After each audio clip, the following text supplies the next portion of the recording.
Masechet Megillah, Daf Yud Het, on va commencer par Yud Zayin Amud Bet, au premier tiers de la page. Tefila Minalan. La Gemara nous avait dit que celui qui lit la Megillah à l'envers, il n'est pas quitte. À Koré le Mafreya, ça veut dire qu'il lit d'abord la fin, ensuite le début. Pareil pour le Hallel, celui qui va lire les Mafreya lo yatsa. Pareil pour le Shema, et également pour la Tefila. C'est-à-dire que il y a un ordre dans la Hamida, et il faut respecter l'ordre des brachot, et ne pas inverser l'ordre, ne pas être koré les mafreya. La Gemara pose la question, pour la Megillah, on a compris, quelle est la raison pour laquelle il ne faut pas lire à l'envers? Pourquoi pour le Shema également, et pour le Hallel? On avait cité des psukim à l'appui comme preuve que à Koré les mafreya lo yatsa, qu'on ne peut pas lire à l'envers, il faut lire dans l'ordre. Mais la question se pose par rapport à la tefila, qui nous dit que la Hamida doit être lue dans ce seder et pas inverser l'ordre. Ne pas inverser l'ordre. Tefila minalan, réponse, Detanya, comme il est écrit dans la baraïta suivante. Shimon hapakuli omer. Shimon hapakuli. C'est qui Shimon hapakuli? Rashi dit qu'il pense que le mot pakuli, ça veut dire du coton. Yesh omrim, il y a ceux qui disent que Shimon hapakuli, son métier c'était de vendre du coton. Car le coton s'appelle pakula. Mistacher betsemer gefen. Alors, qu'est-ce qu'il nous enseigne Shimon Apakuli? Il nous a enseigné l'ordre des brachot. Il a institué l'ordre des brachot de la Hamida. Hisdir shemona esre brachot. Shimon Apakuli, hisdir shemona esre brachot lifne Rabban Gamliel ala seder. C'est lui qui a instauré cet ordre des brachot de la Hamida. Il a fait ça lorsqu'il était devant Rabban Gamliel. Puisque Rabban Gamliel se trouvait à Yavne, Beyavne, lorsque le Sanhedrin se trouvait là-bas. Le Rosh HaSanhedrin, c'était Rabban Gamliel. Et celui qui a eu la mission d'ordonner les brachot de la Hamida, c'était Shimon Apakuli. Amar Rabbi Yochanan, Ve'amrela bematnita tana. Rabbi Yochanan dit, et certains disent que c'est carrément écrit dans la Baraïta, que qui est-ce qui a institué l'ordre des brachot? Me'a ve'esrim zekenim ubahem kamma nevi'im tiknu shmona esre brachot à la seder. En fait, c'est les Anshe Knesset Agdola, les sages de la grande assemblée, qui étaient au nombre de 120. Ils étaient 120 hachamim, et parmi eux, plusieurs prophètes. Eh bien, ce sont eux qui ont instauré l'ordre des brachot de la Hamida. Donc certains disent que c'est Shimon Apakuli, d'autres disent que c'est Anshe Knesset Agdola. Tanu Rabbanan. Et maintenant, la Baraïta va nous enseigner la preuve. Quelle est la référence? Quelles sont les sources à partir desquelles on déduit l'ordre des brachot?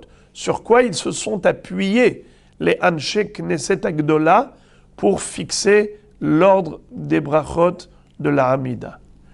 Premièrement, Minayin she'omrim avot. D'où apprend-on qu'il faut commencer la Hamida avec la bracha des avot. Elokeinu ve'eloke avotenu. Eloke Avraham, Eloke Yitzhak, Eloke Yaakov, Baruch Ata Hashem Magen Avraham. Cette bracha s'appelle Avot, puisque on mentionne le mérite de Avraham, Yitzhak et Yaakov. Havu Lashem Bene Elim. On l'apprend du pasuk de Tehilim qui dit Havu Lashem Bene Elim. Mentionner devant Dieu les Elim. C'est qui les Elim? Les forces, comme Ele Haaretz. Les forts, les puissants. Rappeler devant Dieu les puissants. C'est qui était puissant? c'est Abraham, Yitzhak et Yaakov. Ils étaient forts en matière spirituelle, en matière de mitzvot. Ils ont soumis leur vie à la volonté d'Hachem. Alors, il faut commencer la Hamida en rappelant ces tzadikim. Uminayin she'omrim gevurot.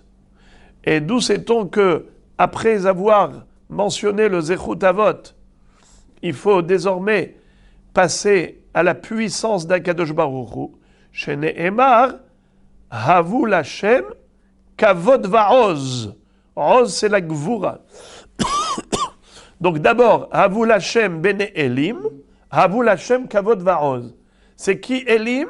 Bene Elim, c'est qui? Les puissants, c'est Abraham, Yitzhak et Yaakov. Mais après ça, mentionner devant Hachem, Kavod, sa gloire, Va'oz, sa puissance. Donc c'est pour ça qu'on dit tout de suite après, Ata Gibor Le'olam Hachem. Ça s'appelle Gvurot. Shen Emar Havu Lashem Kavod Va'oz. Uminayin Shomrim Kedushot.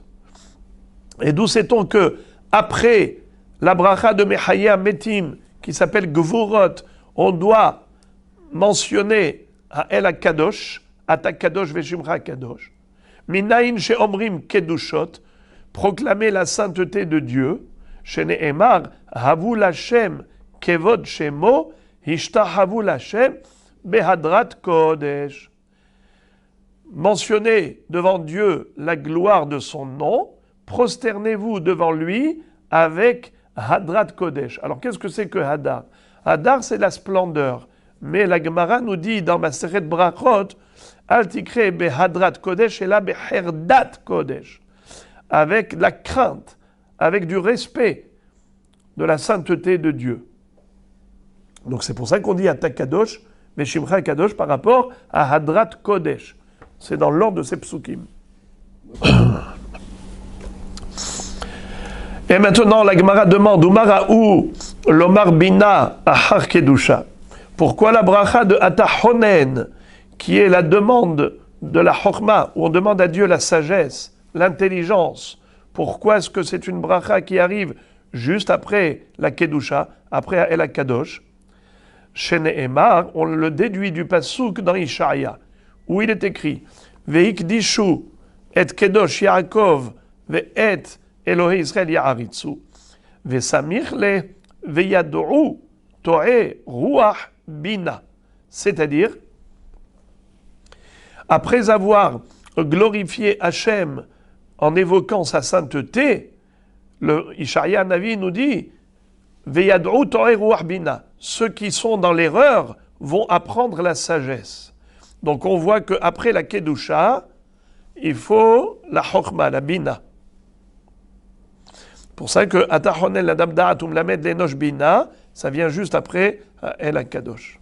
Car dans le pasuk de Ishaïa, on nous dit Veikdishu et Kedosh Yaakov, et ensuite Ve'yad'u To'e Ruach Bina.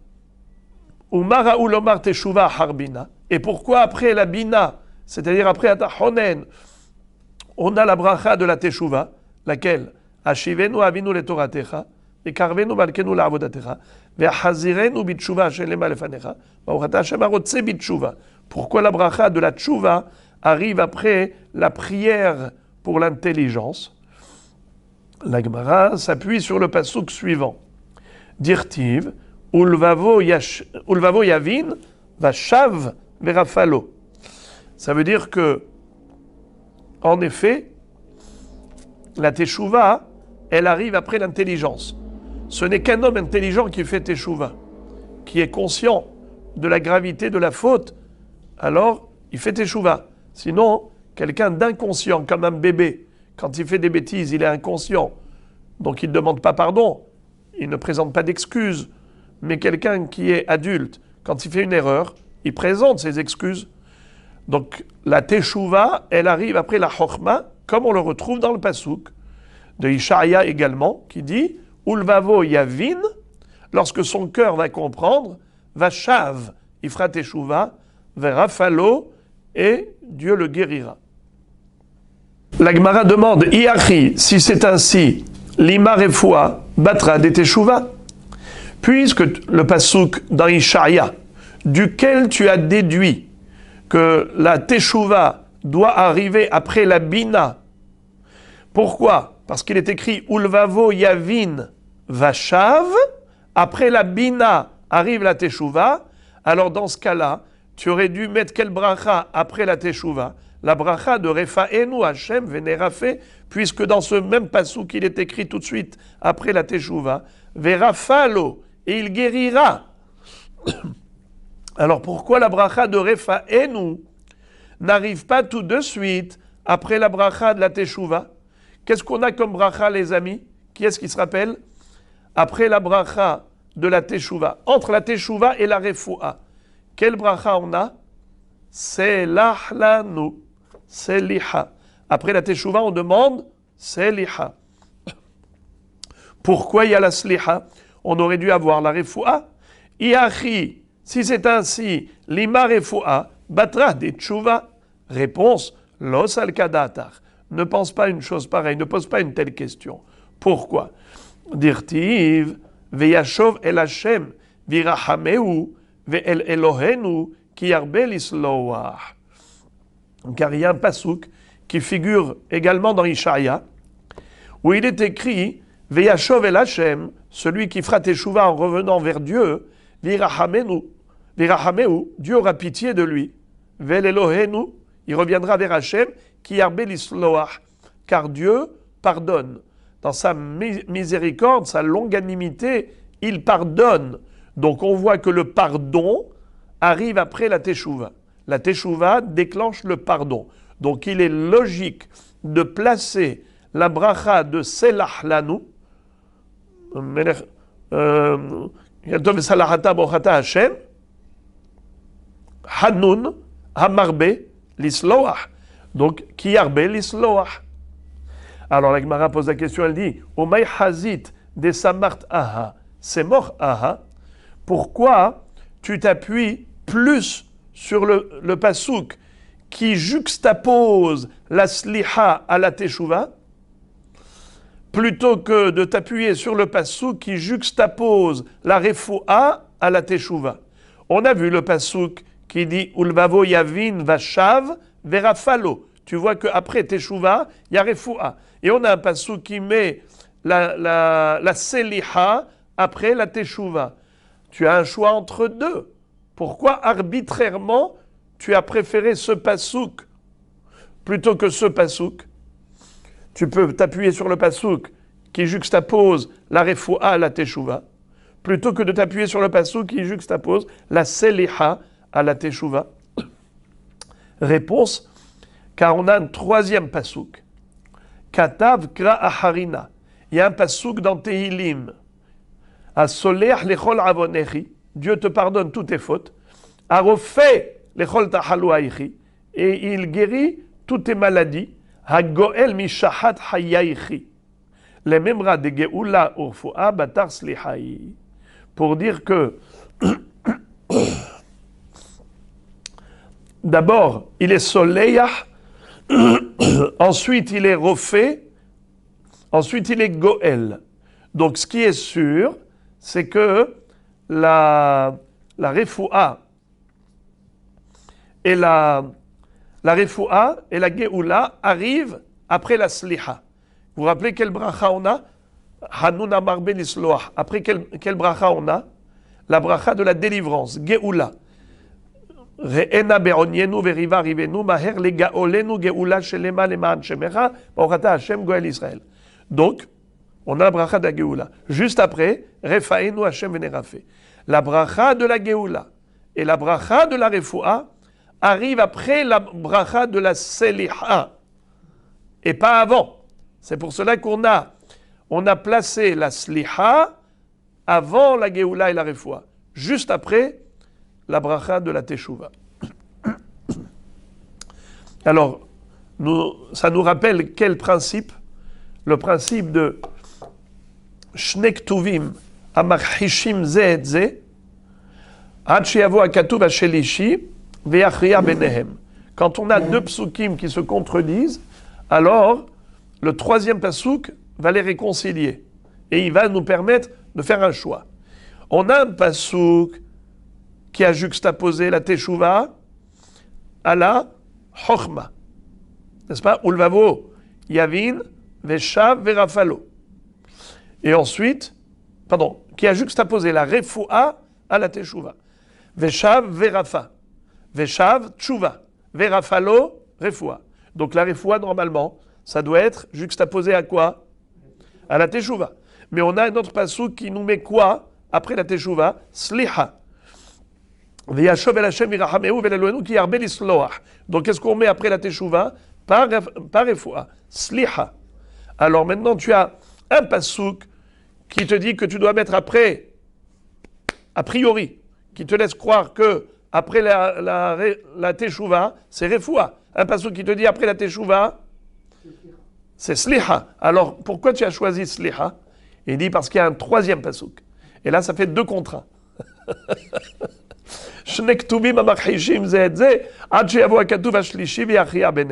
Le troisième passouk, il fait basculer la balance d'un côté. Et puisqu'on a encore un passouk qui nous met la seliha et ensuite la refoua, ça veut dire qu'avant refoua, il faut seliha. Très bien. La Gemara dit, ok, les memra de geoula refoua batar slihai. Question, ve'akti ve'sha ve'rafalo. Quand même, comment un passouk peut contredire? Ok, tu as fait un choix qui n'est pas arbitraire. C'est parce que mais qu'est-ce qu'on fait avec le passouk lui-même qui contredit les deux? Quoi, il y a une contradiction dans les psukim? Il ne faut pas qu'il y ait de contradiction. Haou, la refoua de tahalouimhi et la refoua de slihai. Le passouk, vesha verafalo, c'est pas une refoua par rapport au problème physique. C'est une refoua spirituelle. C'est donc la sliha. Qu'est-ce que c'est que le pardon des fautes?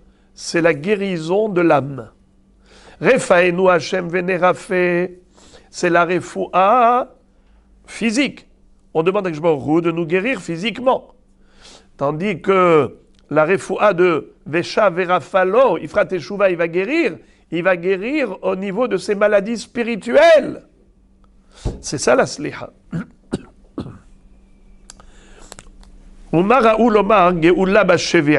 Et pourquoi est-ce qu'ensuite on a mis la geoula? Normalement, on aurait dû mettre refoua après seliha. Pourquoi tu mets goel Israël? Tu aurais dû mettre refé holé amo Israël. Pourquoi? Le passouk de Teilim que tu as cité, qu'est-ce qui est écrit là-bas? As-soleyach lechol avoneri, sliha. Ha-refé lechol tahlouaïchi, refoua. Ha-goel mishahat hayaïchi, geoula. Donc, normalement, l'ordre aurait dû être lequel? Seliha, refoua, geoula. Or, c'est pas ce qu'on fait. Qu'est-ce qu'on fait? Seliha, geoula, et ensuite refoua. Pourquoi? Tu vas à l'encontre du passouk. Maraou, lomar, geoula, bashevi'it. Pourquoi la geoula, elle arrive en septième position? C'est la septième bénédiction de la Hamida. Réponse, Amarava, mitor she'atidin le gael bashevi'it, le fikar kevaoua bashevi'it. Étant donné que la geoula va arriver pendant l'année de la Shemitah, c'est pour cela qu'on a mis la bracha de la geoula en septième position, comme la Shemitah qui est la septième année. Comme ça dit Rashi, mitor she'atidim le gael bashevi'it.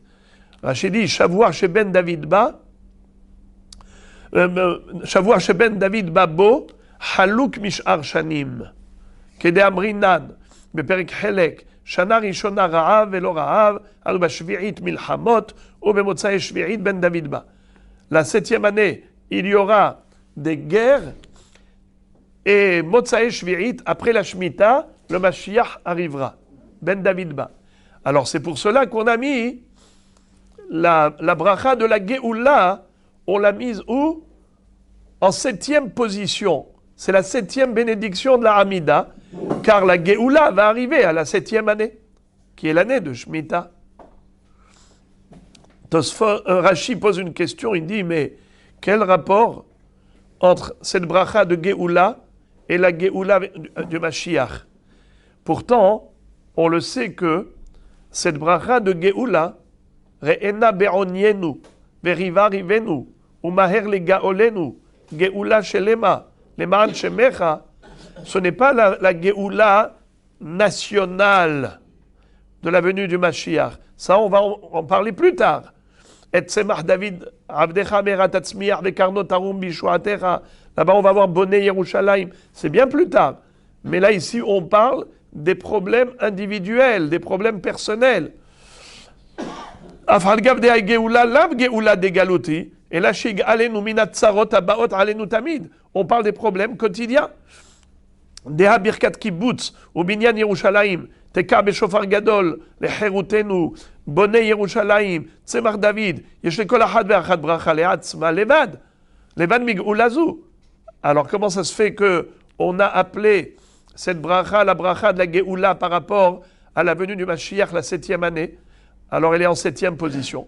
Rashi répond à Filouachi, malgré tout, Kevan Deshem Geoula Allah, Kevarua Bashevirit. Étant donné que le nom de cette bracha, c'est la Geoula, Gaal Israël, Goel Israël, eh bien c'est pour cela qu'on l'a mis en 7e position par rapport à la Geoula Shlema qui arrivera à l'année d'Ashmita.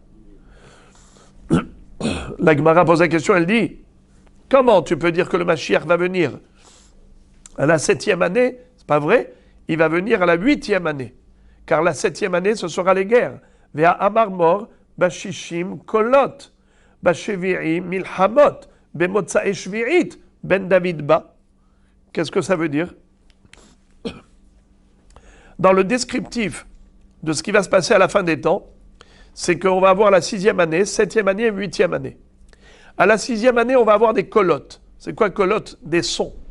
Quels sons? Alors il y a deux pirouchim. Il y a ceux qui disent que c'est des rumeurs, comme quoi le Mashiach va arriver, le Mashiach va arriver. Ça, c'est à la 6e année. À la 7e année, il va y avoir des guerres. Et la 8e année, il va arriver. Motsae Shvi'it. Ou bien ceux qui disent que kolot, c'est le son du shofar. Teka be shofar gadol lecherutenu. L'arrivée du Mashiach sera précédée d'un retentissement du son du shofar à l'échelle universelle. Ça, c'est les kolotes. Il y a ceux qui expliquent comme ça, kolotes. En tout cas, Vaya bayom haou teka be shofar gadol. Donc la question d'Agmara est claire. Comment tu me dis que la Géoula arrive pendant l'année de la Shemitah, qui est une 7e année? C'est pour cela que la bracha de la Géoula arrive en 7e position. Ce n'est pas vrai. La Géoula, elle arrivera à la 8e année. Alors pourquoi tu as mis la Géoula en 7e position? Réponse. Milhama nami adhalta de Géoulahi. La guerre qui va précéder la venue du Mashiach, c'est le début du processus de la venue du Mashiach. Ça fait partie intégrante du processus. Donc la guerre qui va éclater avant la venue du Mashiach s'appelle Tchilat HaGeoula, Athalta de Geoula.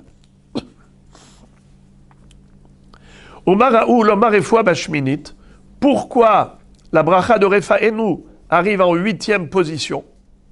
Rofeh Cholé Amo Israël. Amar Rabbi Aha, mitor shenitena mila basheminit, shetzricha refoua, lefikar kevaoua basheminit. Étant donné que la Brit Mila, qui nécessite refoua, a lieu le 8e jour, quand le bébé a 8 jours depuis sa naissance, c'est pour cela que la bracha de la refoua a été fixée en 8e position. Question les amis, quoi? La refoua, elle est nécessaire que pour la Brit Mila? Il y a tellement de maladies qui nécessitent une refoua. Pourquoi on s'est focalisé sur la Brit Mila? Pour dire, étant donné que la Brit Mila nécessite refoua, et ça arrive le 8e jour, c'est pour cela qu'on a fixé Refaenu dans la 8e position, la 8e bénédiction de la Hamida. Mais il n'y a pas que la Brit Mila qui nécessite refoua. Il y a tellement plus de cas qui nécessitent refoua. C'est la Brit faite avec la Kadosh Baruch Hu. Oui, c'est l'alliance, la Brit Mila. Mais la refoua, elle n'existe pas dans le monde. Ce n'est pas une nécessité que par rapport à la Brit Mila. C'est une nécessité par rapport à toutes les maladies du monde. Alors, j'ai pensé dire, il me semble avoir vu quelque chose dans ce sens, c'est que on ne mérite pas toujours la réfoua. Quand Dieu frappe, il envoie une maladie, normalement, ça peut être Hazve Shalom incurable, parce que c'est une sanction par rapport à un règlement de compte qu'Akadosh Baruch Hu fait avec l'homme. Comment ça se fait que l'homme guérit? C'est qu'Akadosh Baruch Hu envoie l'ange guérisseur, Raphaël HaMalach. Raphaël HaMalach arrive pour guérir. Mais si la personne ne mérite pas la guérison, comment il arrive? Eh bien, en fait, il arrive pour guérir les bébés qui ont fait la Brit Mila. Et quand il arrive pour guérir les bébés qui ont fait la Brit Mila, il guérit tout le monde. C'est-à-dire que c'est normal qu'Hachem envoie le malach pour guérir le bébé. Car le bébé, premièrement, il est innocent. Deuxièmement, comment il est devenu malade? Parce que Dieu a demandé de faire la Mila. Si on n'avait pas obéi à Hachem, eh bien le bébé ne serait pas malade.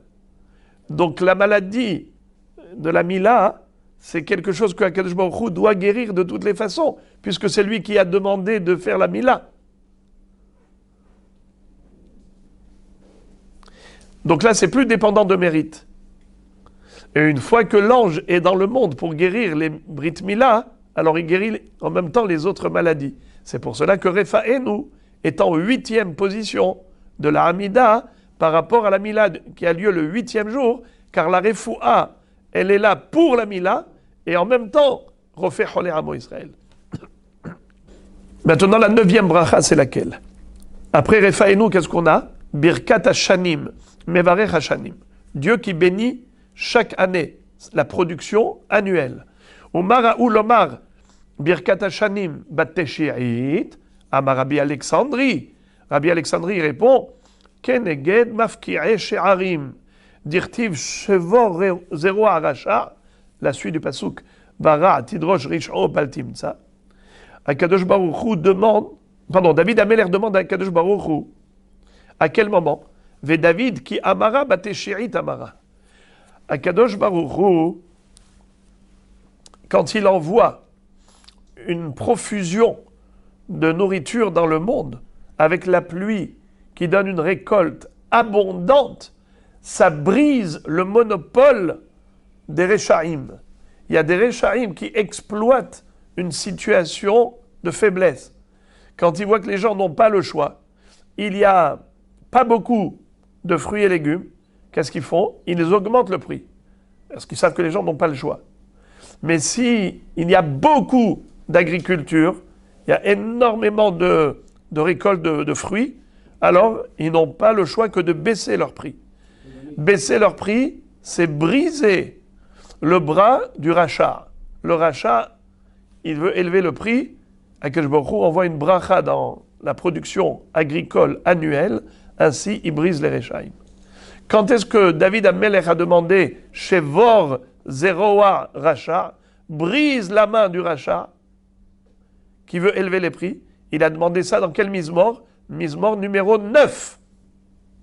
C'est pour cela que Birkat Hashanim, c'est la 9e bracha. La question se pose, mais pourtant c'est pas le Tehillim 9, c'est le Tehillim 10 où on retrouve ce pasouk. Comment se fait-il que la Gemara ait dit que c'est la 9e bracha, que c'est le 9e psaume? Le Maharsha répond qu'en effet, les 2 premiers Mizmorim sont considérés comme un seul. L'Amaragshu Goyim, qui est le Mizmor Bet, il est considéré comme la continuité du premier Mizmor.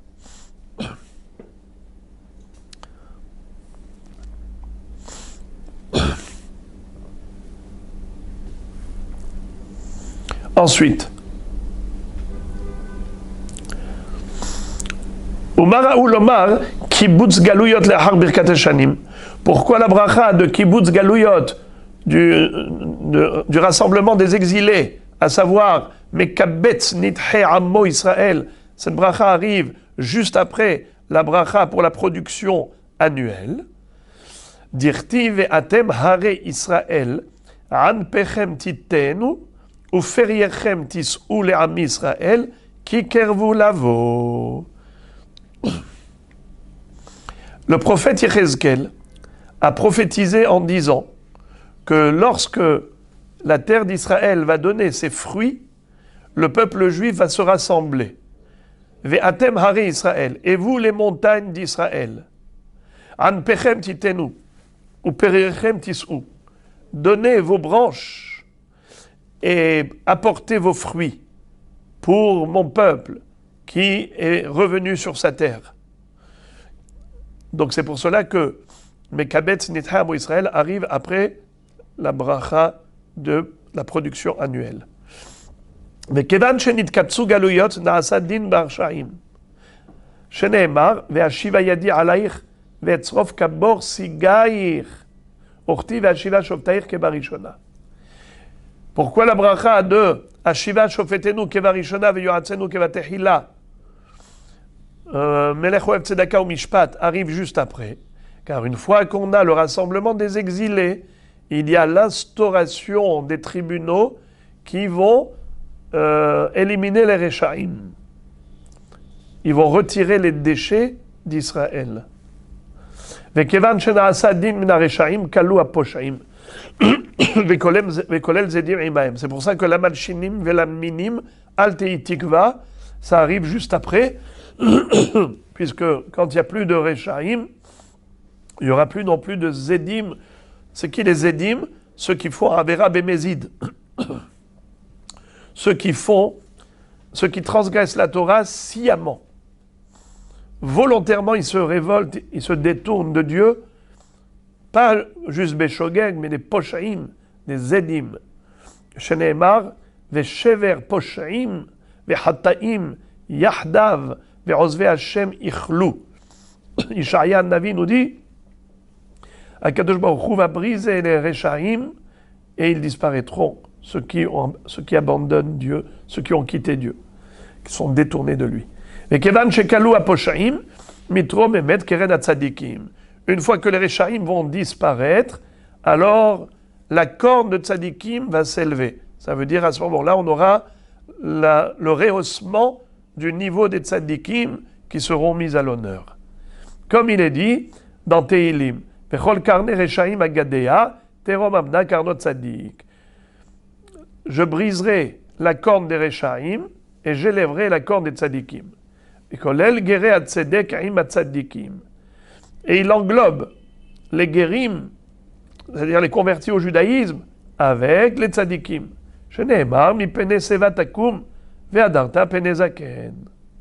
Comme il est dit, d'abord il y a un pasouk dans la Torah, dans Parashat Kedoshim, qui nous dit qu'il faut faire honneur aux zaken. C'est qui zaken? Zekana Chochma, le Chacham. Ça veut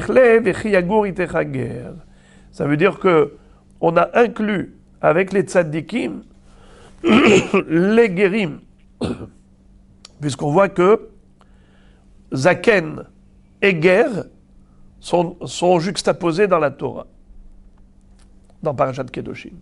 C'est pour ça que ve'al gereh hatzedek, ça rentre dans la bracha de al tzadikim ve'al hasidim. Quand on prie pour la réussite des tzadikim, on prie pour la réussite également des guérim, des convertis au judaïsme. Pourquoi ces prosélytes ont du mérite? Eh bien, bien sûr, quel mérite ils ont? Ils ont abandonné leur culture, leur religion, leur nationalité, leur identité pour épouser le judaïsme. Oh, combien méritants sont-ils? Vecha mitromemet karnam birushalayim. Et où est-ce que les tzadikim seront mis à l'honneur? À Jérusalem. Sheneemar, sha'alu shelom Yerushalayim, ishlayu ohavair. Les tzadikim qui aiment Jérusalem,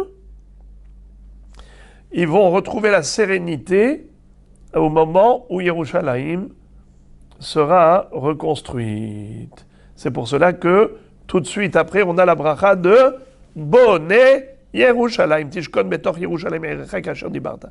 Vechise David avdecha mera betocha tachin uvne ota binyan olam mera biyamenu. Borata Hashem Boné Yerushalayim.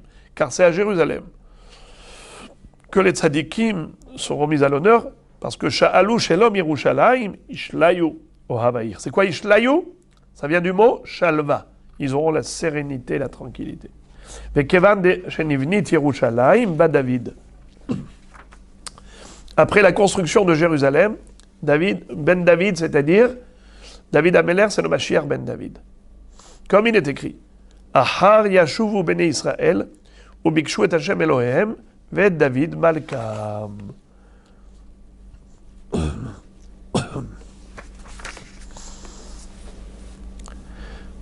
וכיוון שבא דוד בעתה תפילה, שנאמר והביא אותי אל הר קודשי ושימחתי בבית תפילתי. David Amelech est celui qui a développé la dimension de la tefila. Comme il disait, Va'ani tefila, Va'ani tefilati lecha Hashem et ratzon, Va'ani tefila. Carrément, David Amelech, c'est comme s'il était lui-même une tefila. Il n'arrêtait pas de prier. C'est lui qui a rédigé tout les Tehilim. N'est-ce pas? C'est lui qui a compilé et rédigé. Alors, Kevan Sheba David, Ba Tefila. Sheneemar, Va'aviotim el har kodshi vesimati mevet tefilati. Désormais, dans le mont du temple, dans le Beth Amikdash, on aura la prière qui sera innovée et instaurée grâce à David Amelech qui va lui donner toute sa dimension. Mais Kevan Sheba Tefila Ba Avoda. Une fois que la Tefila a été restaurée, désormais, on va également retrouver la dimension du culte sacrificiel, ce qu'on appelle Avodat HaKorbanot.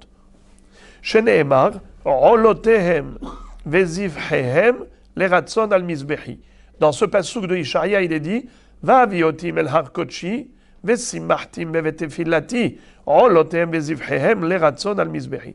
Je les ramènerai à ma sainte montagne, c'est-à-dire le mont du temple, Vesimachtim bevet tefilati, je les réjouirai dans la maison de ma prière, puisque c'est le Beth Amikdash qui s'appelle la maison des prières. Et là-bas, Olotem vezifrehem, les holocaustes et leurs sacrifices seront agréés sur mon autel. Vekevan shebat avoda batoda. Et une fois que on a la dimension de avoda qui a été renouvelée, alors il y a également le remerciement qui s'impose. Shenemar zoveach toda yechabedaneni. Zoveach toda. Yechabedadeni. Le pshat, ça veut dire zoveach toda, c'est celui qui fait un sacrifice de korban toda.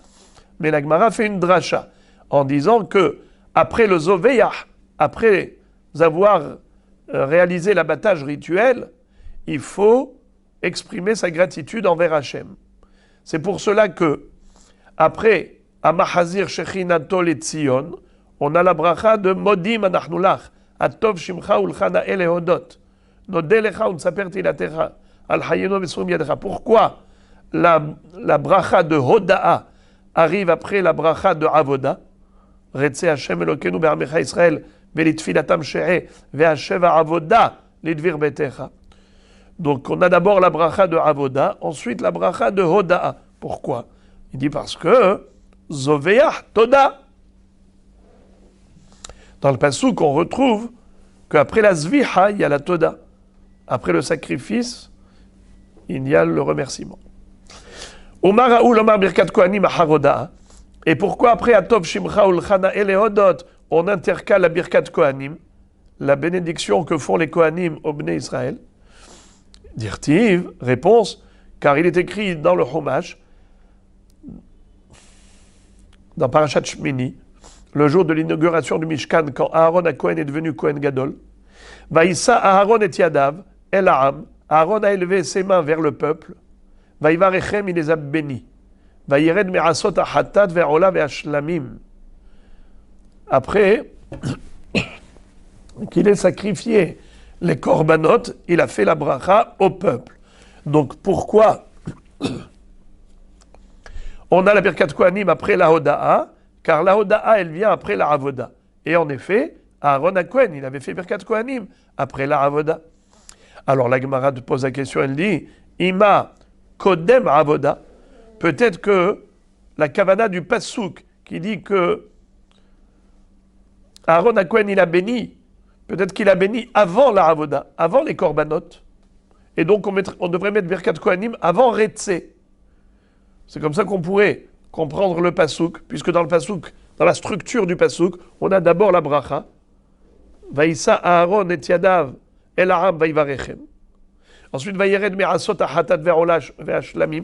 Donc on pourrait dire que il a fait d'abord Birkat Kohanim et ensuite la Avoda. Pourquoi tu ne me placerais pas à la Birkat Kohanim avant la Avoda? Réponse Los al-Kadata. Tu as mal compris le Passouk. Dirti Vaïred Me'asot Ahatat. Miktiv La'asot Me'asot Ktiv.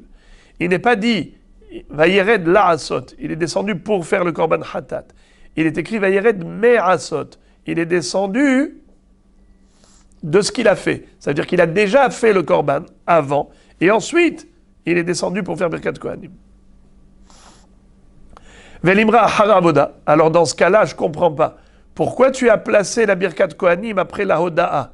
Mais si tu t'appuies sur ce passouk du Chumash, tu devrais dire que juste après la Avoda, il y a Birkat Kohanim, comme ça s'est passé dans le Mishkan. Je répète le passouk du Mishkan. Vaïssa Aaron et Yadav el Aram vaïvarechem, vaïred me'asot hatat ve'ola ve'ashlamim. Ça veut dire que la bracha, il a faite après avoir fait le hatat, ola et shlamim. Donc après la avodat à korbanot, devrait avoir lieu la hoda'a. Pourquoi la hoda'a? Il devrait avoir lieu la birkat kohanim. Pourquoi birkat kohanim tu l'as mise après la hoda'a? Tu devrais la mettre après la avoda, entre avoda et hoda'a. Réponse. Los al-Kadatar, dirtiv zoveach toda. Il a dit non, tu ne peux pas poser une telle question. Car on a déjà cité le passouk dans Tehillim, où il est écrit zoveach toda, yichabeda neni, zoveach toda. Après la zviha, il y a la hoda'a. Donc, ça veut dire après la avoda, tu as modim. Tu ne peux pas mettre birkat kohanim tout de suite. Tu dois d'abord mettre avoda, modim, atov shimcha ulchana elodot, et ensuite la birkat kohanim. Ce qu'on appelle Avoda, Hoda'a, Birkat Kohanim. Mais tu ne peux pas mettre la Birkat Kohanim juste après la Avoda. Obligé de la mettre après la Hoda'a. D'où tu le sais? Parce que c'est écrit Zoveyah Toda. La Gemara pose la question, elle dit Maï Hazit de Samart Ahaï, Semor Ahaï. Mais pourquoi est-ce que tu as choisi délibérément ce pasouk plutôt que l'autre? Tu as deux psukim qui se contredisent. Il y a un pasouk qui place la Birkat Kohanim après la Avoda. Il y a un pasouk qui place la Hoda'a après la Avoda. Qu'est-ce que tu as choisi? Tu as choisi le pasouk de Tehillim qui dit Zoveach Toda. Au lieu de choisir le pasouk de Avoda et Birkat Kohanim dans le Chumash. Vaïred, Vaïssa Aaron et Yadav, El Aam Vaïvarechem, Vaïred Me'asot Ahatat. Pourquoi tu n'as pas choisi ce pasouk? Réponse. Mistabra, avoda vehoda'a, hada miltahi. Qu'est-ce que ça veut dire? Incroyable. La Gemara dit que la avoda et la hoda'a, c'est le même sujet. Donc tu ne peux pas les séparer. Tu es obligé de mettre Birkat Kohanim après la avoda. Car remercier Akadosh Baruch Hu, c'est un service d'Hachem. Donc c'est pour cela que Avoda vehoda'a, il fallait absolument que Retse, Amahazir Shechinato Letzion, et ensuite Modim Anarnoular soit juxtaposé. Car quand tu veux servir Hachem, dis merci. Le remerciement, c'est Avodat Hachem.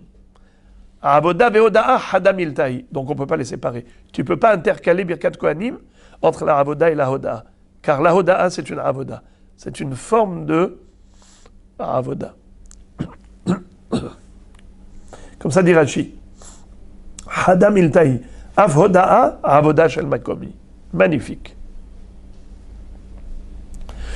Question. Umara ou lomar sim shalom ahar birkat kohanim. Pourquoi la bracha de sim shalom arrive après la birkat kohanim? Dirtiv vesamu et shemi al beni Israël va'ani avarechem. וברכה די הקדוש ברוך הוא שלום, שנאמר השם יברך את עמו בשלום. Il dit, c'est très simple, c'est que Akadosh Baruch Hu a promis de bénir Israël. Comment? Lorsque les Kohanim bénissent Israël, alors Dieu bénit Am Israël, il confirme la bénédiction. Vesamu et shemi al béni Israël, vani avarechem. Eux, ils font reposer le nom de Dieu sur Israël, et à ce moment-là, Kadosh Baruch Hu bénit Israël. C'est quoi la bénédiction que donne à Kadosh Baruch Hu à Am Israël? La paix, le shalom. C'est la shlemut. C'est pour cela que la dernière bracha d'Amida, c'est Amevarech et Amo Israël, Bashalom. Parce que c'était ça la birkat Kohanim. V'yasim lecha shalom. V'yasem lecha shalom. La Gemara pose une question. Elle dit, ok, tu m'as dit que les 18 brachot ou 19 ont été institués par qui? Par les 120 sages de la grande assemblée. Alors je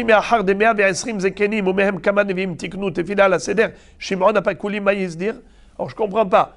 C'est les sages de la grande assemblée ou bien est-ce que c'est Shimon Apakouli? C'est qui? La Gemara dit, pourquoi elle pose cette question? Parce que c'est pas possible que Rabbi Yohanan soit en mahloket avec une braïta. Alors, comment comprendre cela? Maïs dire, comment tu me dis que c'est lui qui a instauré l'ordre? Réponse, Shechahum Behazar Vesidrum. En fait, Anshe Knesset Agdola, ils étaient là avant Shimon Apakouli.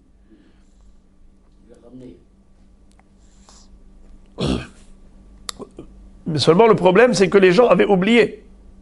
Qu'est-ce que Anshe Knesset Agdola avait instauré? À l'époque, il n'y avait pas de Sidurim comme pour nous. C'était par cœur. Alors ils ont oublié. C'est Shimon Apakouli qui a remis les pendules à l'heure et il a restauré l'ordre de Anshe Knesset Agdola. Mikan vailach asur les saper mishvachot shel HaKadosh Baruch Hu. Au-delà des 18 brachot, ou 19, on n'a pas le droit d'en rajouter plus. Asur les saper mishvachot shel HaKadosh Baruch Hu, en rajoutant une bracha supplémentaire. De Amar Rabbi Elazar, Maï dirtiv, mi yemalel gevurot Hashem yashmiya kol teilato, lemina elemalel gevurot Hashem, d'où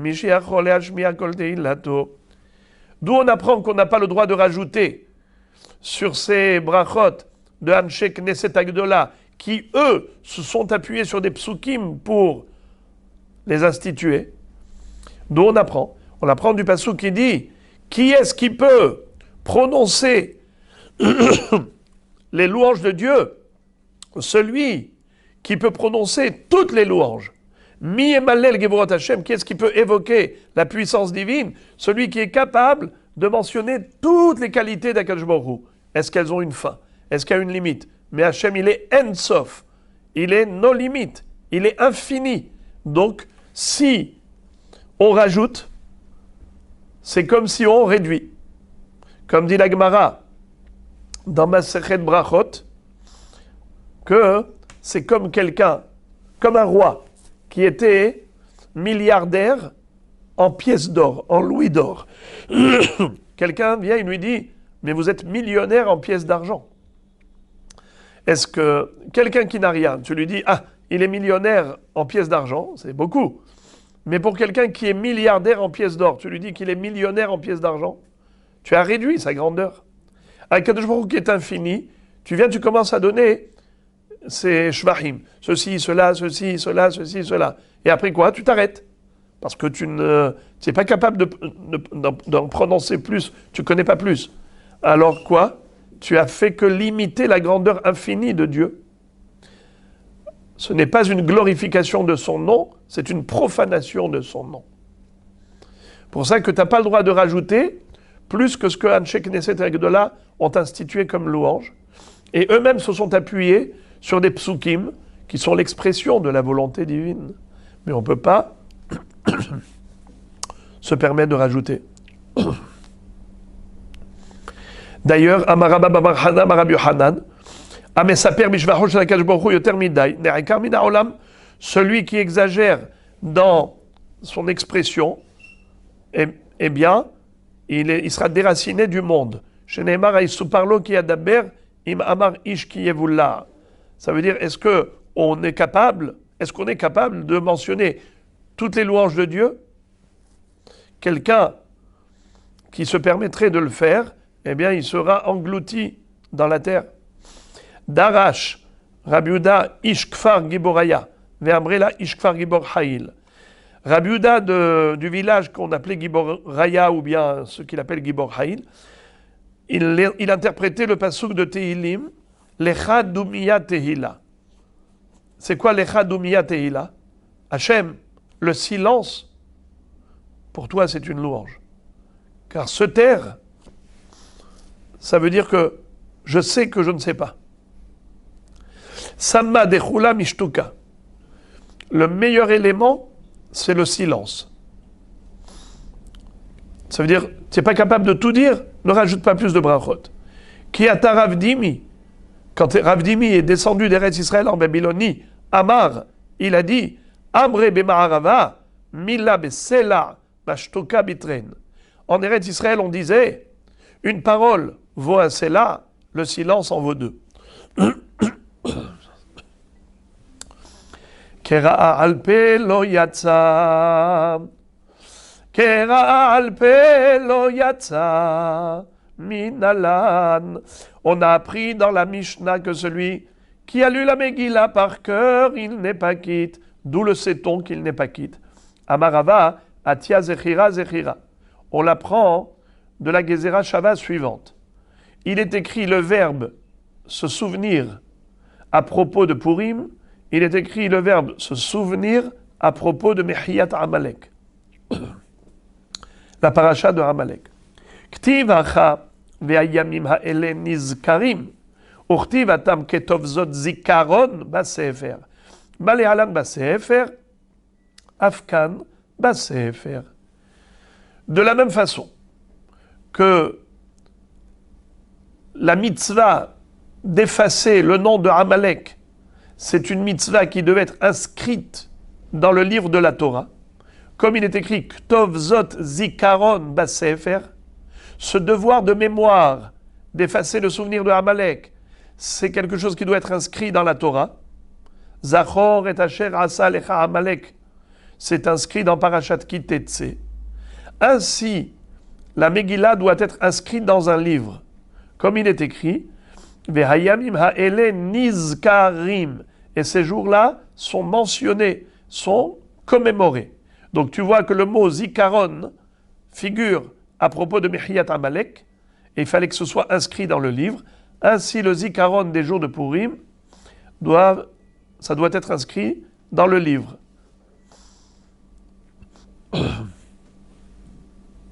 Et donc c'est pour ça qu'il faut lire la Megillah dans un texte, dans un rouleau, dans un parchemin, et pas par cœur.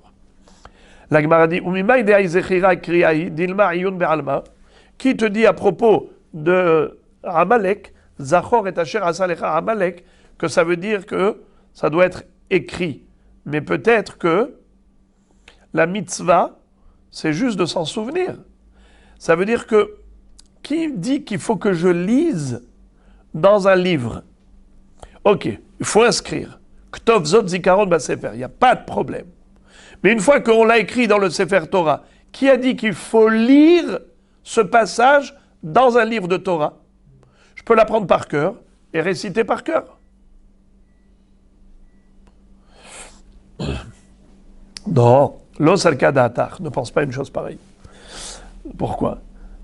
Dirtiv, il est écrit Zachor et Asher Asa Lecha Amalek, Yachol Balev, Keshe Omer Lotishkach, Are Shirechat Alev Amour, Amani Mekayem Zachor, Bape. Si la Torah était d'accord, si la Torah voulait qu'on récite par cœur la paracha de Zachor, alors elle n'aurait pas écrit de manière redondante le même sujet. Zachor et Asher Lotishkach. Lotishkach, c'est quoi? N'oublie pas. Alors que veut dire Zachor? C'est une redondance, c'est un pléonasme. Tu me dis, Lotishkach. Lotishkach, ça veut dire n'oublie pas. Donc ça veut dire qu'il faut s'en souvenir. Pourquoi tu as écrit Zachor? C'est pour dire que ça ne suffit pas juste de dire par cœur, il faut lire dans le livre. le passage de Amalek. Et donc, s'il faut le lire dans le livre, pareil, la Megillat Esther, on a fait une Gzera Shava, Zikaron, Nizkarim, Vedaasim, et Ktovzot Zikaron Vasefer, comme la lecture de Zachor doit être lue dans un livre, dans un parchemin, dans un rouleau, ainsi la Megillat Esther doit être lue et non pas récitée par cœur. Keraat Targum Lo Yatsa. S'il a lu la traduction de la Megillah, il n'est pas quitte. Il faut la lire en hébreu. Echidami, Elima Dirtiva Mikra, Mekarela Targum, Hainu Be'alpe. De quoi on parle? On parle d'une Megillah qui est écrite en hébreu. Et lui, le bonhomme, il regarde la Megillah avec ses yeux et il traduit simultanément en araméen. C'est sûr qu'il n'est pas quitte. Hainu Be'alpe. Parce que ça s'appelle lire oralement. Car ce qu'il dit, il le dit oralement, c'est pas écrit. Sa traduction n'est pas écrite. La Hatzricha d'Irtiva Targum et Karela Targum. Même dans le cas où elle est écrite en langue étrangère, il n'est pas quitte. Car il faut la lire en ashurite, en hébreu. Aval Korinota la Loazot Belahaz. Mais on peut la lire à des étrangers en langue étrangère. Vea Amart Kera'a. Bechol Lashon Lo Yatsa. Je ne comprends pas. La Mishnah s'auto-contredit. Elle te dit que si on a lu la Megillah dans une langue étrangère, on n'est pas quitte. Et après tu me dis, si tu as lu à des étrangers, tu es quitte. C'est quoi ça? Rabou Shmuel d'Amre Tarvaïhu, Belahaz Yevani. Rabou Shmuel nous dit que ce qu'on permet aux étrangers, c'est quand c'est écrit en grec. La seule langue étrangère qui est tolérée, c'est la langue grecque. Mais sinon, une autre langue n'est pas cachère. Il faut que ce soit en hébreu. La Gemara dit la langue grecque, c'est toléré. Eridami. Elima dirtiva ashurit vekarela yevanit. Hainu alpe. Si tu vas me dire qu'elle est écrite en hébreu, et lui traduit en grec, et tu me dis que c'est cachère, ça ne peut pas être cachère, parce que ça s'appelle par cœur, puisque ce n'est pas écrit en grec. Hainu be'alpe, be'alpe, on a déjà dit que ce n'est pas bon. Amar Rabbi Yehuda ben Elazar, shektuva bela'az yevanit. Rabbi Yehuda ben Elazar nous dit que, en fait, elle est écrite en yévanite. Et c'est la seule langue qui est tolérée, c'est la langue grecque. Yaftelokim le Yefet. Bishkon be'oleshem. C'est la bracha de Yefet qui a mérité que la langue grecque soit considérée importante pour rendre cachère une Megillah, ou un Sefer Torah, une Megillah en grec.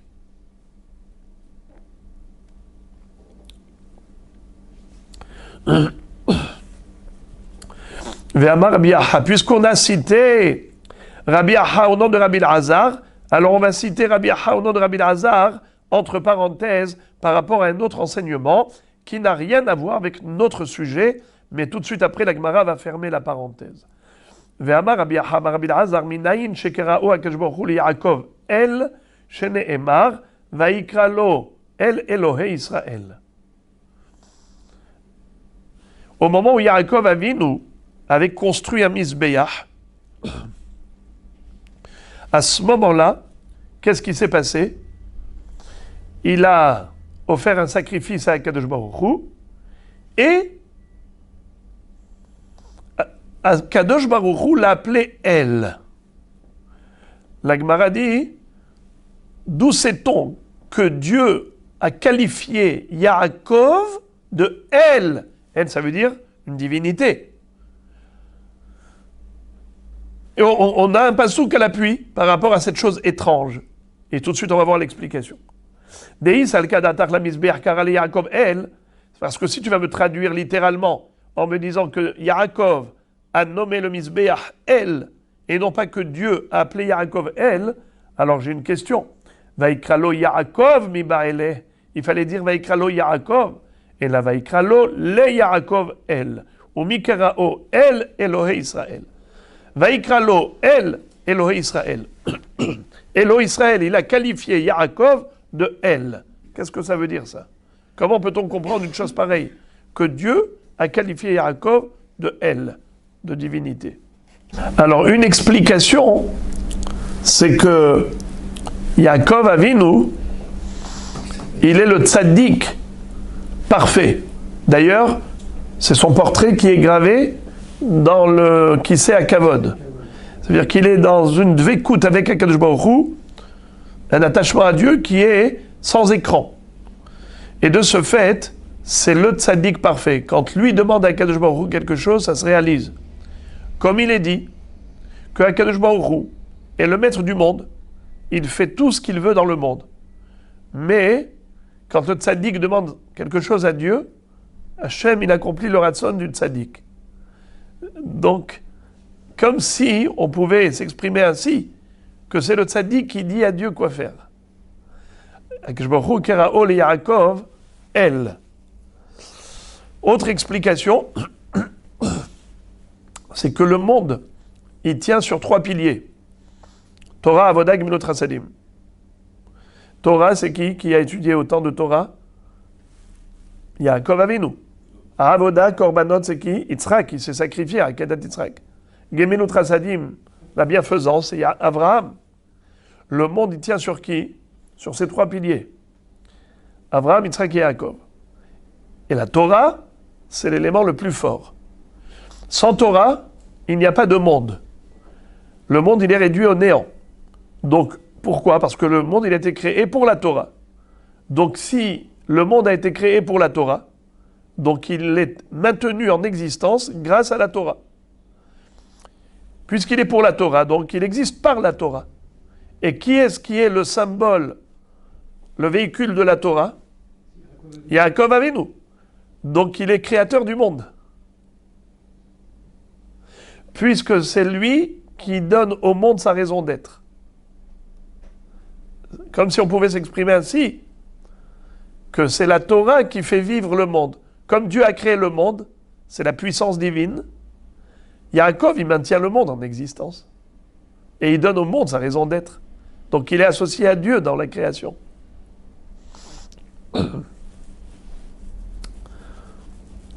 On ferme la parenthèse et on revient au sujet. Métiv, et la Gemara pose la question, elle dit, comment tu peux dire que s'il a lu en grec, il est quitte, pourtant il est écrit Kera'a Giftit. S'il a lu la Megillah en langue égyptienne, en ivrite, c'était pas ivrite l'hébreu, le nôtre, qu'on appelle nous Ashurite. Et ivrite, ça veut dire que c'était une langue de toute la région du Hever an-Nahar. On appelait ivrite. Elamite, ou bien irakienne, Madite, en langue de Médie. Yévanite, en langue grecque, Loyatsa. Donc tu vois que contrairement à ce qu'a dit Rav Shmuel, qui ont dit que notre Mishnah, elle tolère la lecture de la Megillah en grec, c'est faux. La Braïta dit le contraire.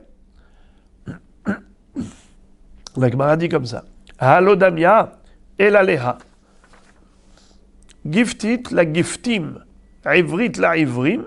Elamit la elamim. Yevanit la yevanim. Yatsa. Qu'est-ce que ça veut dire? En fait, ça dépend. Si c'est pour quelqu'un qui ne comprend pas le grec, alors en effet, il n'est pas quitte. Mais s'il comprend le grec, il est quitte. D'ailleurs, ce sera pareil pour les autres langues, telles que Giftit, Ivrit, Elamit, Madit. C'est comme Yevanit, que si la personne, elle comprend cette langue, alors il est quitte avec cette langue. La Gemara pose la question, elle dit, Yachi, Rav Shmuel amay mukmela le matnitin belaz Yevanit, lukma bechol laaz. Alors pourquoi Rav Shmuel on dit que la Mishnah qui a dit la Loazim, Belaz, ils sont quittes, on parle de Yevanim, de Yevanit. C'est que la Megillah elle est écrite en langue grecque. C'est pas vrai? En n'importe quelle langue. Puisque maintenant c'est une question simplement de à qui tu t'adresses. Qui est-ce qui écoute la Megillah? Si c'est une personne qui comprend la langue, alors en n'importe quelle langue c'est cachère. Si elle ne comprend pas la langue, en n'importe quelle langue c'est pas cachère, sauf l'hébreu. Même s'il ne comprend pas, c'est cachère.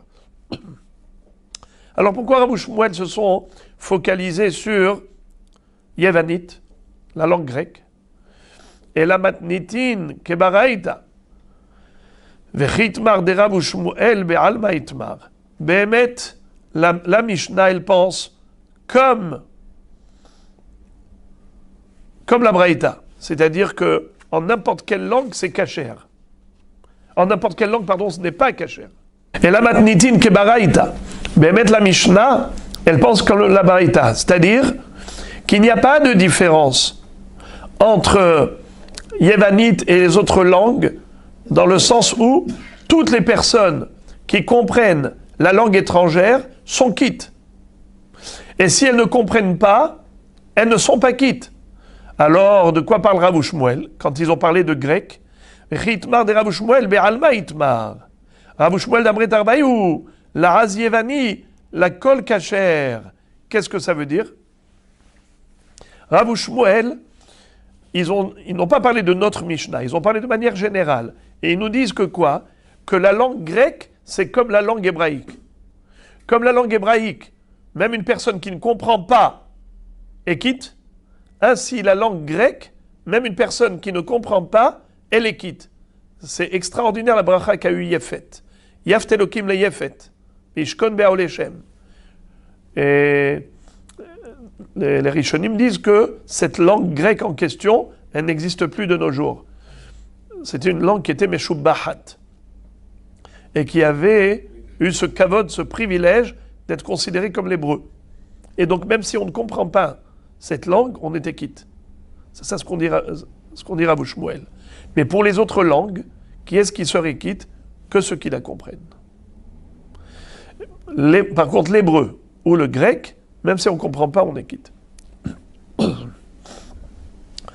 La Gemara dit, mais pourtant il y a une braïta qui dit Ve'akatane yevanit la yevanim in lekule almalo. Comment ils peuvent dire une chose pareille? Mais dans la braïta, c'est écrit le contraire. Yevanit la yevanim, c'est seulement les juifs d'origine grecque qui sont quittes avec une Megillah en grec. Réponse Inhu de Amour, Keraban Shimon ben Gamliel. Eux, ils ont été possèques la halakha comme Rashbag, qu'on a déjà vu dans le Dafhet. Rabban Shimon Gamliel, qu'est-ce qu'il disait? Rabban Shimon Gamliel Omer, Absfarim lo itiru shekadvu el yevanit. Même un Sefer Torah,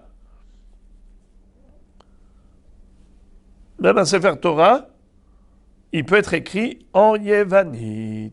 Donc eux, ils ont été possèques, pas comme Hachamim, mais comme Rabban Shimon ben Gamliel. Alors la Gemara pose la question, elle dit Velimru, halakha ke Rabban Shimon Gamliel. Alors il n'avait qu'à dire, la halakha est comme Rabban Shimon Gamliel, qui avait dit qu'un Sefer Torah écrit en Yévanite, c'est bon. Et on comprend que voilà, pour eux, même une Megillah en Yévanite, tout va bien. Réponse Iamre halakha ke Rabban Shimon Gamliel ava mina hanemilesh arsfarim. Aval Megillah dirtiv ba kirtavam imalo kamashmalan.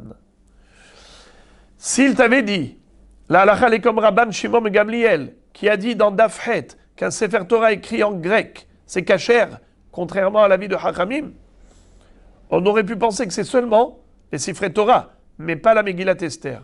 Pourquoi? Car dans la Megillat Esther, c'est écrit Kirtavam vechizmanam. On aurait pu croire que Mordechai et Esther ont institué la lecture de la Megillah selon l'écriture juive, pas en grec. C'est pour cela que Rav Shmuel, ils ont dit clairement, même la Megillah, c'est comme le Sefer Torah. Et de ce fait, une Megillah écrite en grec, c'est kasher, comme un Sefer Torah qui est écrit en grec, puisque eux, ils ont tranché la halakha comme Rabban Shimon Gamliel qui tolère. Ve'alorez sheshama ashurit yatsa. Un étranger, c'est-à-dire un juif qui ne comprend pas l'hébreu, il a écouté une Megillah en hébreu, il est quitte. La Gemara pose la question, elle dit Ve'alo yada maika amre. Comment il est quitte? Pourtant, il ne comprend pas le sens de la Megillat Esther. À quoi cela sert? Réponse Mide dehava anashim ve'ameh haaretz. Eh bien, parce que tu n'as pas le choix. Comment tu vas faire pour que les femmes qui n'ont pas étudié l'hébreu ou les ignorants qui n'ont pas étudié, ils ne comprennent pas? Alors, quoi, tu veux pas qu'ils s'acquittent? C'est comme ça, l'institution. C'est qu'on s'acquitte même si on ne comprend pas l'hébreu. Matkif, la Ravina pose une question et, sur la question. Et il dit, mais de quoi tu t'étonnes? De quoi tu t'étonnes? Tu dis, mais comment ils sont quittes? Pourtant, ils ne comprennent pas l'hébreu. Alors, comment ils sont quittes? Ah bon? C'est ça ta question? Viens. Toi qui comprends l'hébreu, viens. Tu peux me traduire, c'est quoi Ha'ashteranim bene haramachim? Tu comprends l'hébreu, toi? Mais Ha'ashteranim bene haramachim, on ne comprend pas. Et pourtant, on est quitte. Alors, de la même façon, ça veut dire que quoi? Et la mitzvah de kriya au pirsomenissa, achanami mitzvah de kriya au pirsomenissa. Ça veut dire que le principal, c'est que tu comprennes de manière générale. C'est-à-dire que tu comprends de manière générale. Les gens, ils sont là, ils disent, attends, tu peux me raconter l'histoire de Purim? Qu'est-ce qui se passe? Pourquoi il est en train de dire depuis 3/4 d'heure? Eh bien, on lui raconte. Ça veut dire que la lecture va susciter le questionnement et il va comprendre de manière globale le sujet de la Megillah. Eh bien, c'est pour ça qu'il est quitte. Il y a le persoménissa, même si on ne comprend pas vraiment. De la même façon que Ha'ashteranim bene haramachim, on ne comprend pas. Et malgré tout, on est quitte. Pourquoi? Parce qu'on n'a pas besoin de comprendre chaque mot. On a besoin de comprendre globalement. On sait que quelqu'un qui a manqué ne serait-ce qu'un mot de la Megillah, qui n'a pas entendu un seul mot, il n'est pas quitte. Mais s'il n'a pas compris, il est quitte. Comment ça se fait? Pourtant, a priori, il devrait comprendre chaque mot. Machma qu'il n'y a pas d'obligation de comprendre. Et à Ha'ashteranim bene haramachim, Rashi disait que c'était une sorte de chameau qui courait très vite. A priori, ce n'est pas une traduction littérale. C'est que Rashi, il a compris cela du sujet. C'est pour ça que la Gemara dit, on ne sait pas exactement c'est quoi c'est Ha'ashteranim bene haramachim. Kera'a sirugin yatsa. S'il a lu de manière discontinue et pas de manière continue, il est tout de même quitte. D'où on sait que le mot sirugin, ça veut dire discontinu. Lo'avuyadai rabanan maï sirugin. Hachamim au début ne savait pas comment traduire le mot sirugin de la Mishnah. Shemahu aleamta de Berebi. Grâce à la servante de Rabbeinu Akadosh, ils ont appris la traduction du mot sirugin. C'est incroyable. Grâce à la servante de Rabbeinu Akadosh, ils ont appris. Comment ils ont compris? Des kamrale ou les rabanan, des avouaïle piske les berabi, ad matay atem nichnasim, sirugin. Lorsqu'elle a vu que les élèves de Rabbeinu Akadosh arrivaient au Beth Midrash de Rabbeinu Akadosh, mais par petits groupes. D'abord un petit groupe, après un petit groupe, après plus tard un petit groupe. Elle leur a dit, mais pourquoi vous n'êtes pas tous ensemble? Ad matay atem baim sirugin. Alors ils ont compris la traduction du mot sirugin qu'il y a dans la Mishnah. Ça veut dire de manière discontinue et pas tous ensemble. Ça veut dire que la personne, elle a lu, elle s'est arrêtée au milieu. Plus tard, elle a repris la suite. Elle s'est arrêtée, après plus tard, elle a repris la suite. Tout de même cachère. La Gemara ouvre une parenthèse pour nous citer tous les mots que les Hachamim, c'est-à-dire les élèves, ne connaissaient pas la traduction et ils ont pu comprendre grâce à des circonstances particulières. Par exemple, avec la servante de Rabbi. Lo avuyadai rabanan may halaglugot. Halaglugot, c'est une plante. Mais ils ne savaient pas c'était quoi cette plante. Shemahu leamta de Berabi, de amrale la ugavra de aba kamevader par pechine, ad mata yata mefazer haluglogecha. Il y avait quelqu'un qui était en train de jeter et d'éparpiller des plantes qui s'appelaient parpechine, qui étaient connues à cette époque. Qu'est-ce qu'elle lui a dit, la servante de Rabbi? Mais jusqu'à quand tu es en train de dilapider tes halaglugot? Alors, ils ont compris que halaglugot, ça veut dire parpechine, qui est une plante connue à cette époque. Ou encore, lo avuyadei rabanan may salselea utrome meka. Il est écrit dans Michelet que si tu approfondis le sujet de la Torah, alors la Torah, elle va t'élever. La Torah, elle va te rehausser. Elle va te mettre à l'honneur. Il ne savait pas que ça veut dire le mot salseleha. Comment traduire le mot salseleha?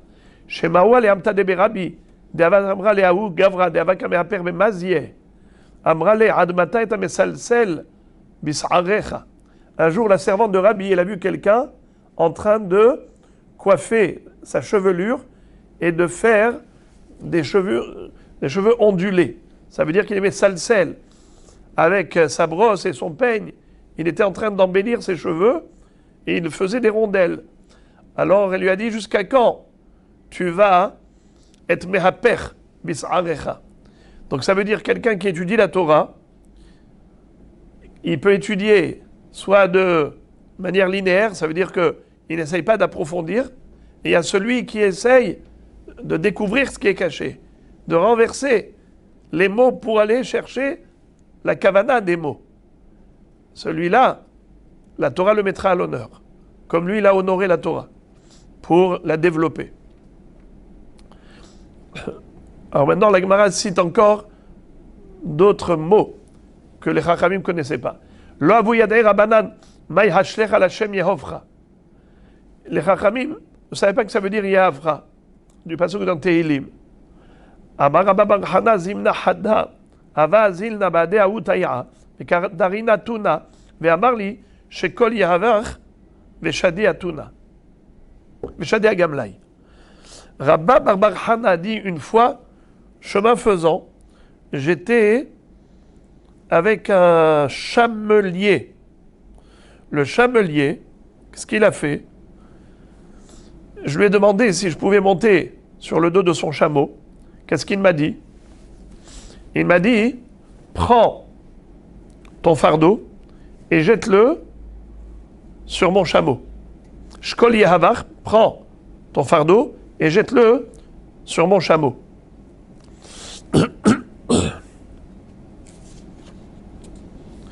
Lo avu yadei rabanan mai vetitetia bemetate hashmed. Shamroa leamta de berabi, de avatamra le haverta, shkuli tateta vetati beta. Hachamim ne savait pas. Que veut dire le pasuk? Il y a une belle explication à ce propos concernant shkol yahavach veshadei agamlai.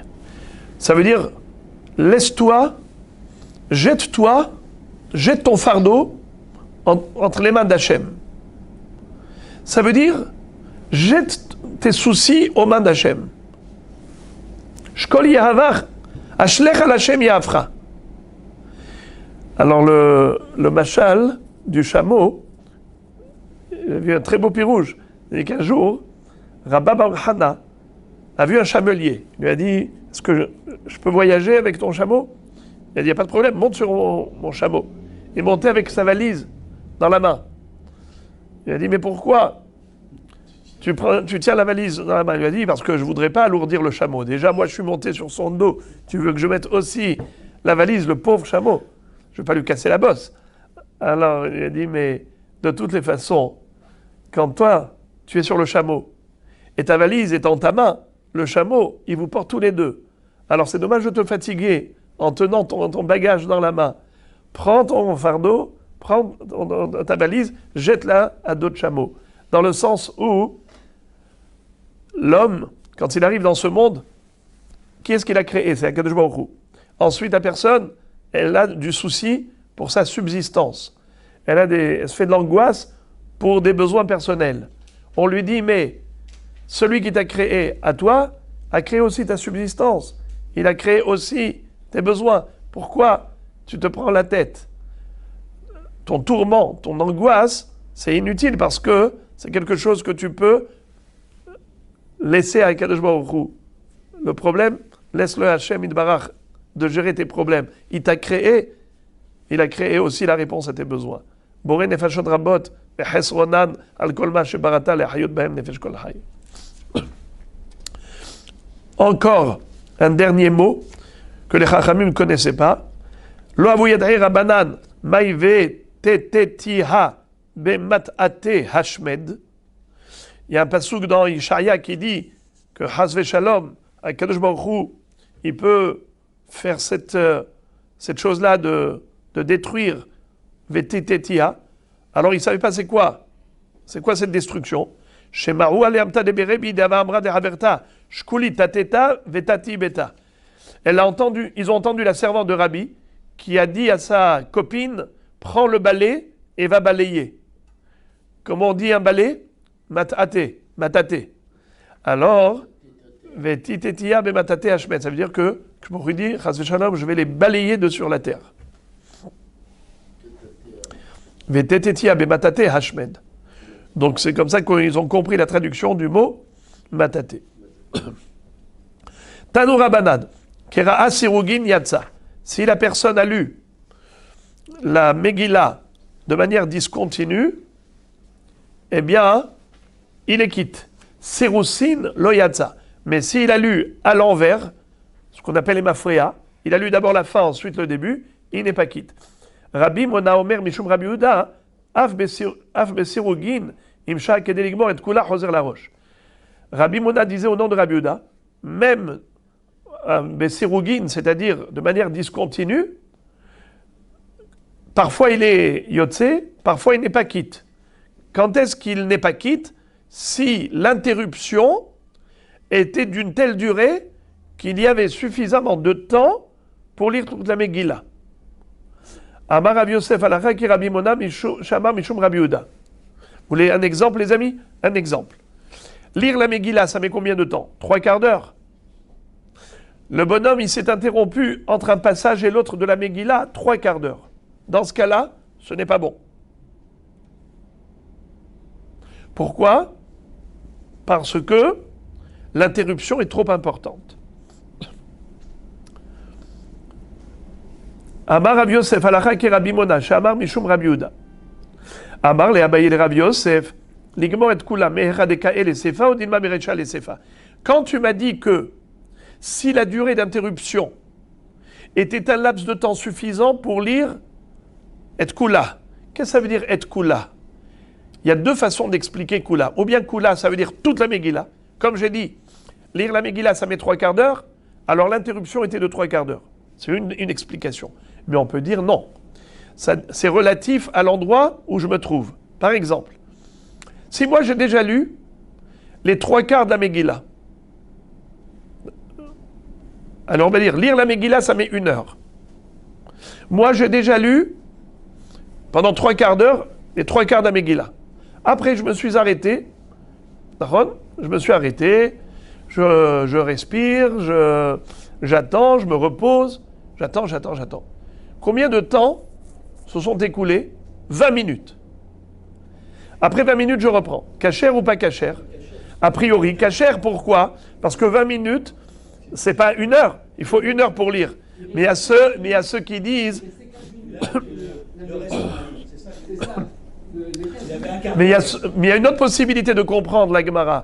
On peut comprendre que ça veut dire Shahak et Deligmor et Kula. La durée d'interruption, c'était le temps de la terminer par rapport à ce qui reste. Puisque maintenant, il restait plus qu'un quart d'heure de lecture. Étant donné que là où il s'est arrêté, il restait plus beaucoup à lire.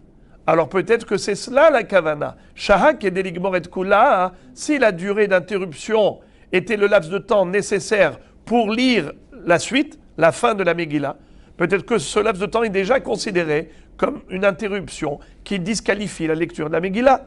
C'est ça le safek de Abaye. Amar le merecha le sefa de imken natata dvarecha le shiurim.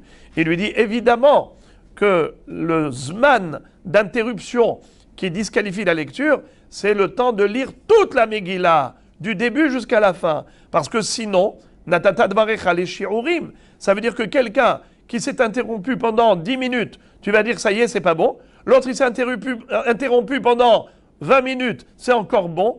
Ce n'est pas logique de dire que la halakha serait subjective, relative à chacun. C'est sûr qu'il faut donner un seul shiur pour tout le monde, que la halakha soit homogène. Encore. Amarabi Abba, Amarabi Irmiya, Baraba, Amarav, halakha ki Rabbi Mona. La halakha est comme Rabbi Mona qui a dit que si l'interruption était d'une durée suffisante pour lire toute la Megillah, en effet, il n'est pas quitte de cette lecture qui était discontinue. Ou Shmuel Amar, En halakha ki Rabbi Mona. Shmuel a dit, ma pitom, la halakha n'est pas comme Rabbi Mona. Même si l'interruption était très longue, pour Shmuel, c'est tout de même kasher. Besura matnu hachi, dans la ville de Soura, dans la yeshiva qui se trouvait dans la ville de Soura en Babylonie, c'est comme ça qu'il présentait le sujet. Ou Pumbadita matnu hachi. Mais dans la yeshiva qui se trouvait dans la ville de Pumbadita en Babylonie, il présentait le sujet autrement. Qu'est-ce qu'il disait? Amar Rav Kahana Amarav halacha ke Rabbi Mona, ou Shmuel Amar en halacha ke Rabbi Mona. Rav disait que la halacha elle est comme Rabbi Mona, Nahon, et Shmuel disait que la halacha n'est pas comme Rabbi Mona. Rav Bibi matne hifra. Rav Bibi présentait le sujet à l'envers. Il disait Rav Amar en halacha ke Rabbi Mona, ou Shmuel Amar halacha ke Rabbi Mona. Rav pense que la halacha n'est pas comme Rabbi Mona, et Shmuel pense que la halacha est comme Rabbi Mona. Amar Rav Yosef neko de Rav Bibi beadecha.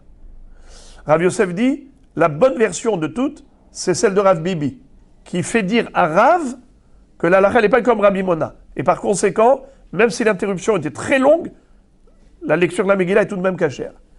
Pourquoi? Des Shmuel hu, des Hayish li Hida'a. Car en général, c'est Shmuel qui tient compte d'une opinion unique. Comme ici, Rabbi Mona et Hachamim, Shmuel y pense comme Rabbi Mona et pas comme Hachamim. C'est Shmuel qui généralement tient compte d'être Mahmir comme une opinion unique.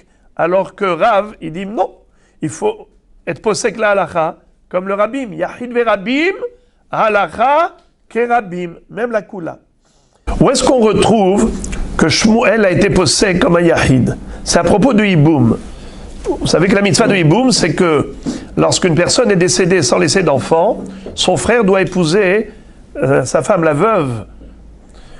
Cette mitzvah de Hiboum, attention, elle incombe d'abord au grand de la famille, au Bechor, ou au grand de la famille.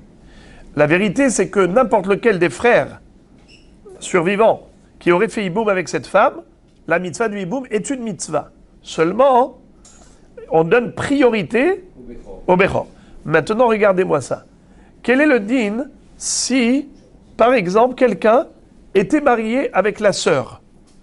Vous connaissez le din de Ahot Ishto. Un homme ne peut pas épouser deux sœurs. C'est un sourd. Quelqu'un qui est marié avec une femme, même si, par exemple, il a divorcé, il n'a pas le droit d'épouser sa sœur, sauf si elle est morte. Alors maintenant, qu'est-ce qui s'est passé? Normalement, chacun des frères a une zika. Chacun des frères a un lien avec cette mitzvah. Quel lien? C'est que si le Bechor ne va pas faire la mitzvah, eh bien c'est à lui qu'incombe le devoir. C'est le deuxième. Alors maintenant, on dit comme ça. Imaginons par exemple, il y a Réhouven, Shimon, Lévi. Réhouven était marié avec Rachel, et maintenant Réhouven est mort. Shimon, c'est à lui maintenant de faire le hiboum avec Rachel. Très bien. Maintenant, Lévi, il a fait Kiddushin, il a donné une bague à qui? À Léa, la sœur de Rachel.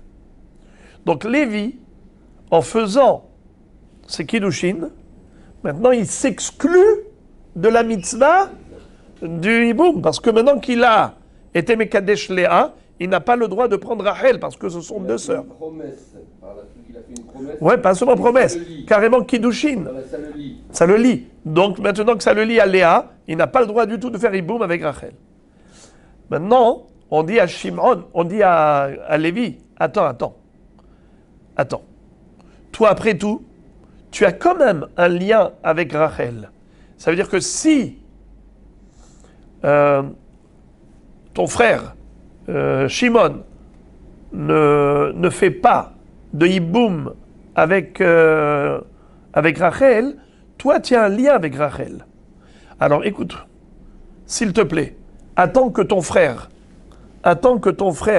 fasse hiboum, que Shimon fasse hiboum avec Rachel, et ensuite toi, Lévi, tu vas épouser Léa. Attends que Shimon coupe le cordon ombilical avec Rachel. Ensuite, toi, tu épouses Léa. C'est ça ce que disait Rabbi Yehuda ben Betera. Omrim lo, on lui dit, Hamten, attends, ne te marie pas avec la sœur de l'Aïbama. Jusqu'à ce que ton grand frère fasse l'action. Quelle action? Soit de hiboum, soit de halitza. Comme ça, ça va couper complètement le cordon ombilical qui relie Rachel à toi. Mais Chachamim disent, pas du tout. Chachamim disent, mais pourquoi attendre? Pas du tout. Lévi, tu as envie de te marier avec Léa? Vas-y. Mazal Tov, Mazal Tov. T'as rien du tout, toi, maintenant, avec Rachel. Puisque tu lui as donné la bague, tu lui as donné Kiddushin, tu es lié à Léa. Donc toi, en aucun cas, tu peux faire hiboum avec Rachel. Donc tu n'as aucun kécher avec elle. Alors pourquoi tu vas attendre? Tu n'as rien à attendre. C'est un peu... Ve'amar Shmuel, halacha ke Rabbi Yehuda ben Betera. Nous voyons que là encore, Shmuel, il a été mahmir comme un yahid, contrairement à la vie du rabbim, à la vie de Chachamim. Eh bien là également, Shmuel a été mahmir comme le yahid, à savoir Rabbi Mona. Alors que Rav dit, pas du tout. On est possèque selon la majorité des Chachamim, pas comme Rabbi Mona qui est unique dans son opinion, qui est minoritaire. On va d'après la majorité et même la Kula. Donc c'est ça la halacha. Pourquoi il était important de savoir qui a dit quoi? C'est parce que nous savons qu'entre Rav et Shmuel, la halacha elle est comme qui? Comme Rav. Et Rav, il est cool. En l'occurrence, qu'est-ce qu'il dit? Qu'on a le droit on est quitte de la Megillah, même si l'interruption était très longue.